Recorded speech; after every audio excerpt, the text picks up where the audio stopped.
அனைத்து இந்திய அண்ணா திராவிட முன்னேற்ற கழக தலைமையில் அமைக்கப்பட்ட தேசிய ஜனநாயக கூட்டணியில் அங்கம் வகிக்கின்ற கட்சியினுடைய தொகுதி பட்டியல் அறிவிக்கப்பட்டுள்ளது. நிறைவு ஆகிவிட்டது. எஞ்சிய தொகுதியில் அனைத்து இந்திய அண்ணா திராவிட முன்னேற்ற கழகம் போட்டியிடும். பெரம்பூர் தொகுதியில தாவேக தலைவர் விஜய் போட்டியிட இருக்கிறார் தகவல் சொல்றாங்க. அவர்களை எதிர்த்து அதிமுக நேரடியாக களம் காணவில்லையா? இது என்ன கேள்வி? கூட்டணியில் அமைத்த பிறகு எல்லாம் சமமா தான் பார்க்கணும். இவர் பெரியவர் அவர் பெரியவர் அங்க இடம் கிடையாது. மக்களை ஆடு மாட நினைக்கிற ஒரே கட்சி திமுக கட்சி தான். அனைத்து இந்திய அண்ணா திராவிட முன்னேற்ற கழகம் 2020 வரை பல்வேறு திட்டங்களை தமிழகத்திலே செயல்படுத்துகின்றனர். இந்த திட்டத்தின் மூலமாக இந்தியாவிலேயே தமிழ்நாடு முதன்மை மாநிலம் என்ற பெயர் பெற்றது அதிமுக ஆட்சி. ஆனா திமுக ஆட்சியில கடன் வாங்குவதில் முதல் மாநிலம் என்ற பெயர் பெற்றது திமுக.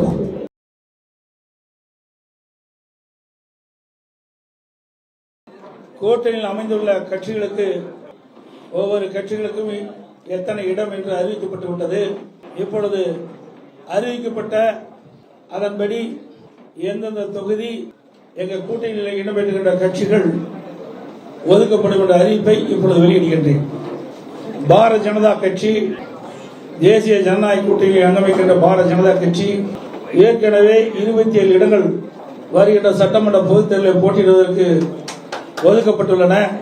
அதில் 27 தொகுதிகளுடைய பின்வருமாறு: 1 மயிலாப்பூர், 2வது தளி, 3வது மொடக்குறிச்சி, 4வது உதகமண்டலம், 5வது அமனாசி, 6வது திருப்பூர் தெற்கு, 7வது கோயம்புத்தூர் வடக்கு, 8வது கந்தர்வக்கோட்டை, 9வது புதுக்கோட்டை, 10வது திருப்பத்தூர், 11வது மதுரை தெற்கு, 12வது சாத்தூர், 13வது திருச்செந்தூர், 14வது வாசுதேவநல்லூர், 15வது ராதாபுரம், 16வது நாகர்கோவில், 17வது விளவன்கோடு, 18 ஆவடி, 19வது திருவண்ணாமலை, 20வது தஞ்சாவூர், 21வது திருவாரூர், 22வது அறந்தாங்கி, 23வது மானாமதுரை, 24வது ராமநாதபுரம், 25வது குளச்சல், 26வது பத்மநாதபுரம், 27வது ராசிபுரம் தனி.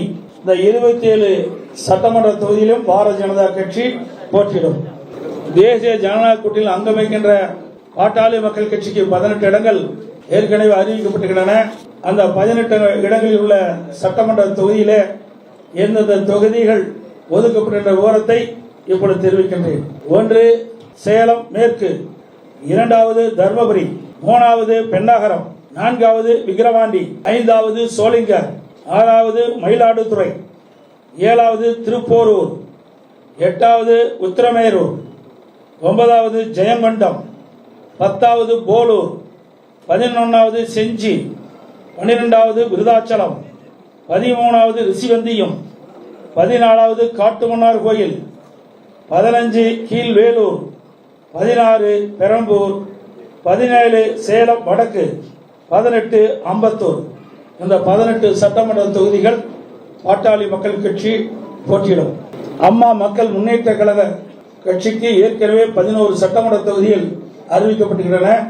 அந்த 11 சட்டமன்ற தொகுதியில் எந்தெந்த தொகுதிகள் அந்த கட்சிக்கு வழங்கப்படுகின்ற விவரத்தை தெரிவிக்கின்றேன்.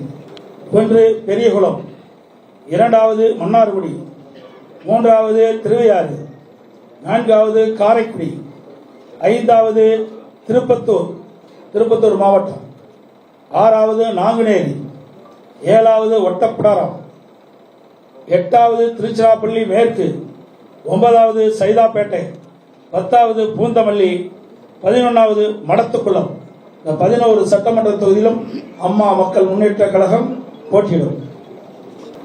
தமிழ் மாநில காங்கிரஸ் கட்சிக்கு 5 சட்டமன்ற தொகுதிகள் ஒதுக்கப்பட்டுள்ளன.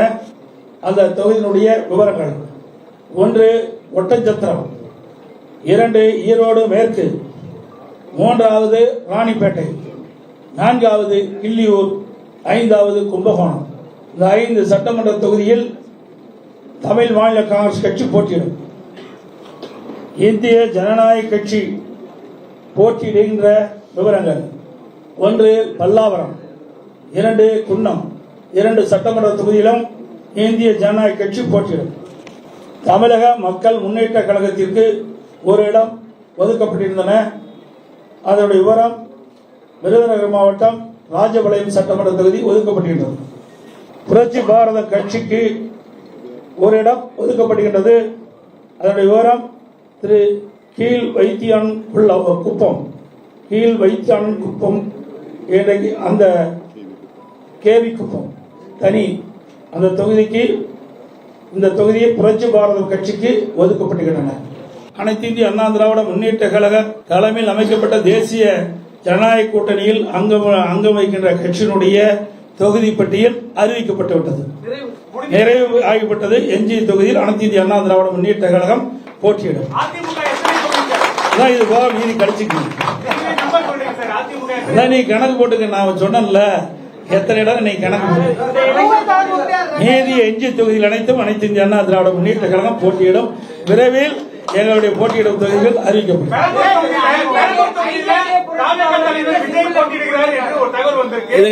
பெரம்பூர் தொகுதியில தாவேக தலைவர் விஜய் போட்டியிட இருக்கிறார் தகவல் சொல்றாங்க. அவர்களை எதிர்த்து அதிமுக நேரடியாக களம் காணவில்லையா? இது என்ன கேள்வி? கூட்டணியை அமைத்த பிறகு எல்லாம் சமமா தான் பார்க்கணும். இவர் பெரியவர் அவர் பெரியவர் அங்க இடம் கிடையாது. எங்க கூட்டணியை பொறுத்த வரைக்கும் அனைவரும் சமம். எல்லா கட்சிக்கும் பலம் இருக்கின்றது. ஒவ்வொரு கட்சியும் சேர்ந்தால்தான் வெற்றி பெற முடியும். சிறுதுளி பெருவெல்லம். ஆகவே இந்த கட்சி சின்னது அந்த கட்சி சின்னதெல்லாம் இங்க இடமே கிடையாது. இங்கே எங்க கூட்டணியில் அங்கம் வைக்கின்ற கட்சிகள்லாம் ஒரே விவரம் தான் பார்க்கிறோம். எங்க கட்சி அத்தனை பேரும் ஒருமுகமாகத்தான் பார்க்கிறோம். அதனால அனைத்து கட்சி எங்க 234 தொகுதிகளும் எங்களுடைய கூட்டணி கட்சியுடைய வேட்பாளர்கள் வெற்றி பெறுவார்கள். அதிமுக ஆட்சி.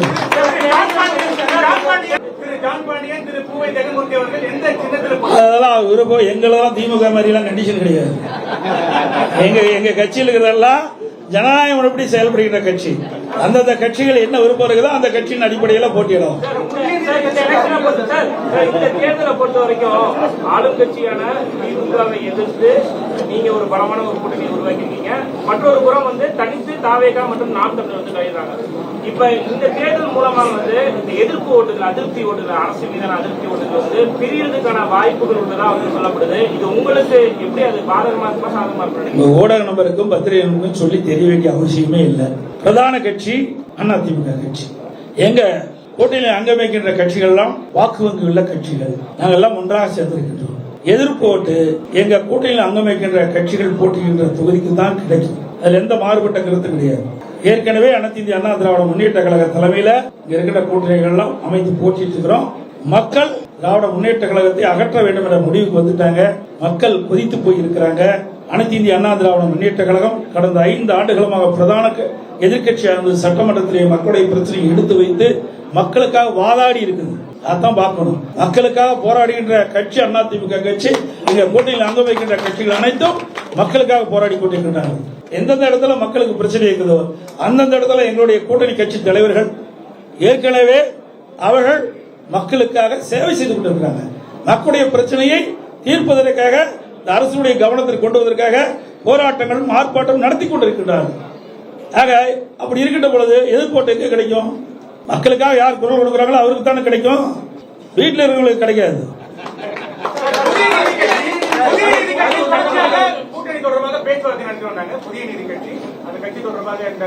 அதாவது அறிவிப்பு இல்லையெல்லாம் இருக்காதுங்க. எங்களுக்குள்ள பல இது இருக்குது. எங்களுக்குள்ள பேச்சுவார்த்தை இருக்குது. சில கட்சிகள் இருப்பாங்க, சில கட்சிகள் வைக்க மாட்டாங்க. போனதை கூட புதிய நீதி கட்சி எங்களோட இருந்து பணியாற்றினாங்க. அதனால நீங்க இந்த கட்சியில் சீட்டு இல்லை, அந்த சீட்டு கட்சியெல்லாம் நினைக்காதீங்க. எங்க கூட்டில் அங்கம் வைக்கின்ற கட்சிகள் அனைத்துமே ஒருமித்த கருத்தோடு இருக்கின்ற கட்சிகள். 283 இடங்களுக்கு மேல தற்காலிக குட்டைகள் அமைத்து வாக்காளர்கள் அடைச்சு வச்சு சாப்பாடு, அவங்களுக்கு பிரியாணி, சரக்கு, காசு எல்லாம் கொடுக்கறதா இன்னைக்கு புகார் கொடுத்திருக்காங்க.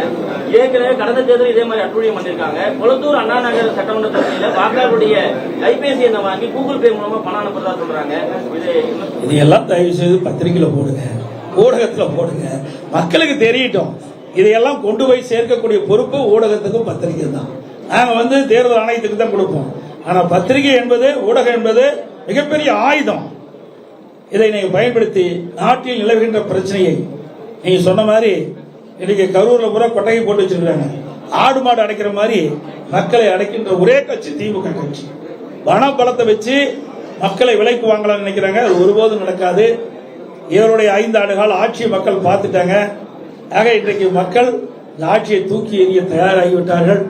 எந்த கொட்டகை போட்டாலும் மக்கள் மாற்றம் மக்களுடைய மனதை மாற்ற முடியாது. அதனால ஊடக நபர்கள், பத்திரிகை நபர்கள் அருள்கூர்ந்து வேண்டி கேட்டுக்கொள்வது, இந்த கொட்டையெல்லாம் காட்டுங்க. எங்கிட்ட தான் கேள்வி கேட்கறீங்க, இந்த கொட்டையை காட்டுங்க, தயவு செய்து காட்டுங்க. தேர்தல் ஆணையம் போகட்டும். நாங்க ஏற்கனவே எங்களுடைய மாவட்ட செயலர் திரு விஜயபாஸ்கர் அவர்கள் மாவட்ட ஆட்சித்தலைவர்கிட்ட கொடுத்திருக்காரு, காவல்துறையிட்ட கொடுத்திருக்காரு. அவர்கள் என்னங்கிறாங்க, தனியார் இடத்துல போட்டிருக்காங்க, நாங்களாம் ஆடு மாடு அடிக்கிறாங்க. ஆடு மாடுனா மக்கள் தான் ஆடு மாடு நினைக்கிறாங்க. ஏன்னா ஆடு மாடா நினைக்கல, மக்களை ஆடு மாடா நினைக்கிற ஒரே கட்சி திமுக கட்சி தான். அதனால இந்த தேர்தலில் மக்கள் திராவிட முன்னேற்ற கழக தலைமையில் அமைக்கப்பட்ட கூட்டணிக்கும் தகுந்த பதிலடி கொடுப்பார்கள் என்பதை தெரிவித்து, இந்த சட்டமன்ற தேர்தலை பொறுத்த வரைக்கும் எங்களுடைய கூட்டணிகள் வலிமையான கூட்டணி, வெற்றி கூட்டணி. எங்களுடைய கூட்டணியின் சார்பாக அறிவிக்கப்பட்ட 234 தொகுதியிலும் கடுமையாக பாடுபடுவோம். எங்களுடைய கூட்டணி கட்சி சேர்ந்த நிர்வாகிகள், தலைவர்கள், தொண்டர்கள் இரவென்றும் பகலென்றும் பாராமல் எறும்பை போல தேனீக்கிளை போல சுறுசுறுப்பாக செயல்பட்டு மக்களை சந்தித்து, வாக்காளரை சந்தித்து, எங்களுக்கு அதிகமான வாக்குகள் எங்களுடைய வேட்பாளர் கிடைப்பதற்கான பிரச்சாரத்தை மேற்கொள்வார் என்பதை நேரத்தில் தெரிவித்து, 5 ஆண்டுகால அவல ஆட்சி நாட்டு மக்களுக்கு எடுத்துச் சொல்வார்கள். அனைத்து இந்திய அண்ணா திராவிட முன்னேற்ற கழகம் 2012 2020 வரை பல்வேறு திட்டங்களை தமிழகத்திலே செயல்படுத்துகின்றன. இந்த திட்டத்தின் மூலமாக இந்தியாவிலேயே தமிழ்நாடு முதன்மை மாநிலம் என்ற பெயர் பெற்றது அதிமுக ஆட்சியினர். ஆனா திமுக ஆட்சியில கடன் வாங்குவதில் முதல் மாநிலம் என்ற பெயர் பெற்றது திமுக. இதெல்லாம் நாங்கள் மக்களிடத்தில் எடுத்துச் சொல்வோம். சட்ட ஒழுங்கு அடியோடு சீர்கட்டு விட்டது. பாலியல் கொடுமை நடக்காத நாளே இல்லை. அந்த அளவுக்கு ஒரு மோசமான நிலை தமிழகத்தில் நிலவிக் கொண்டிருக்கிறது. அதே போல மத்திய அரசிடம் பல்வேறு திட்டங்கள் தமிழகத்துக்கு வந்திருக்கிறது. மெட்ரோ ரயில் திட்டம் ஒரே நேரத்தில் 63 கோடி ரூபாய் அடிக்கல் நாட்டப்பட்டது. மத்திய உள்துறை அமைச்சர் மரியாதைக்குரிய அமித்ஷா அவர்கள் இங்கே அடிக்கல் நாட்டினார். அதோட பல சாலைகள், தேசிய நெடுஞ்சாலைகள் அமைக்கப்படுகின்றன. அதேபோல விமான போக்குவரத்துக்காக இன்றைக்கு அதனுடைய கட்டமைப்பு எல்லாம் விரிவுபடுத்தப்படுகிறது. புதிய விமான நிலையங்கள் பாத்தீங்கன்னா தூத்துக்குடி திறந்திருக்கிறாங்க, திருச்சி திறந்திருக்கிறாங்க. என்ன பல விமான நிலையங்கள் நிலம் எடுத்து கொடுத்திருந்தா வேகமா செஞ்சிருப்பாங்க. அதே ரயில்வே பாதைகளுக்கு இந்த அரசு மெத்தன போக்கின் காரணமாக முறையாக நிலம் எடுத்து கொடுக்காத காரணத்தினால் அவர் ஒதுக்கப்படுகிற நிதியோடு முழுமையாக செயல்பட முடியாத ஒரு அவலநிலை இருக்கின்றது. மத்திய அரசை பொறுத்த வரைக்கும் மத்திய அரசிலிருந்து கிடைக்கின்ற திட்டங்கள் முழுமையாக அவர்கள் வழங்கிக் கொண்டிருக்கின்ற செய்தியும் இந்த நேரத்தில் தெரிவித்து, மத்திய அரசு மாநில அரசு இணைந்து செயல்பட்டால் தான் மக்களுக்கு தேவையான நன்மைகள் செய்ய முடியும். அந்த அடிப்படையில் தான் எங்களுக்கு கூட்டணி எல்லாம் அமைந்திருக்கு என்பதை மகிழ்ச்சியோடு தெரிவித்து, வருகின்ற ஊடகங்களுக்கு நன்றி தெரிவித்து விடைபெறுகின்றேன். நன்றி, வணக்கம்.